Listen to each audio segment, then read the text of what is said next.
की तरह एक दिन मौका पाकर दरबारी बीरबल के खिलाफ बादशाह अकबर के कान भरने लगे।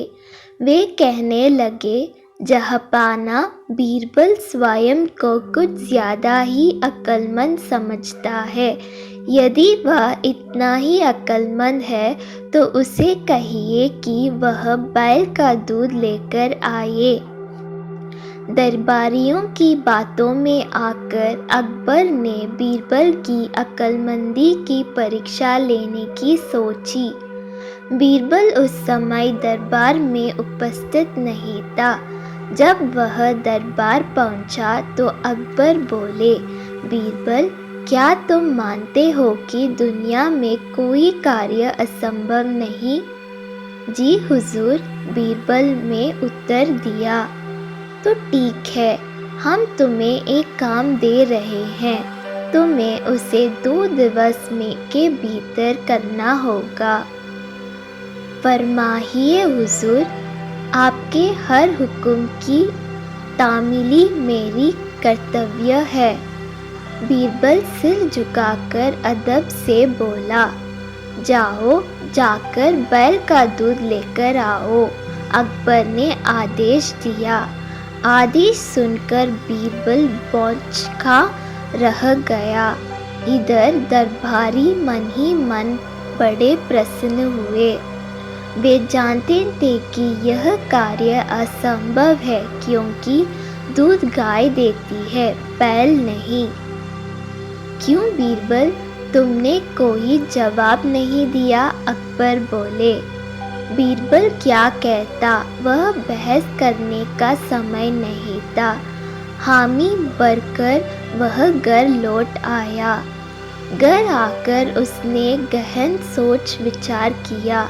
अपनी पत्नी और पुत्री से भी चर्चा की।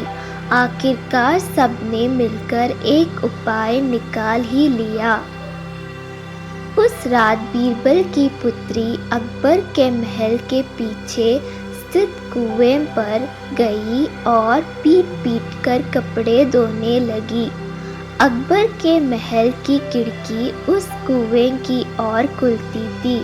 जोर जोर से कपड़े पीटने की आवाज़ सुनकर उनकी नींद खुल गई।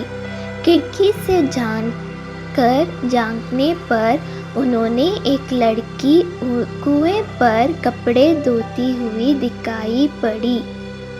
अकबर ने वहीं से चिल्लाकर उस लड़की से पूछा, बच्ची, इतनी रात गई, कपड़े क्यों धो रही हो?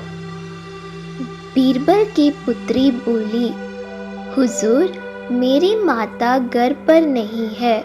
वे कुछ महीनों से अपने मायके में हैं। उनकी अनुपस्थिति में आज मेरे पिता ने एक बच्चे को जन्म दिया। दिन भर मुझे उनकी सेवा शुश्रूषा करने पड़ी।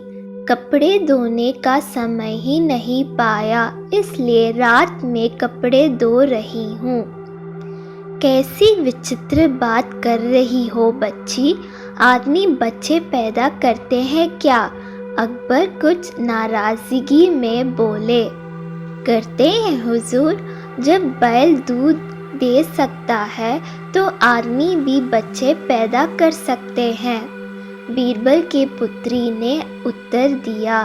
यह सुना था कि अकबर की नाराजगी हवा हो गई और वे पूछ बैठे, बच्ची कौन हो तुम? हुजूर, ये मेरी पुत्री है। पेड़ के पीछे छुपे बीरबल ने अकबर के सामने आकर उत्तर दिया।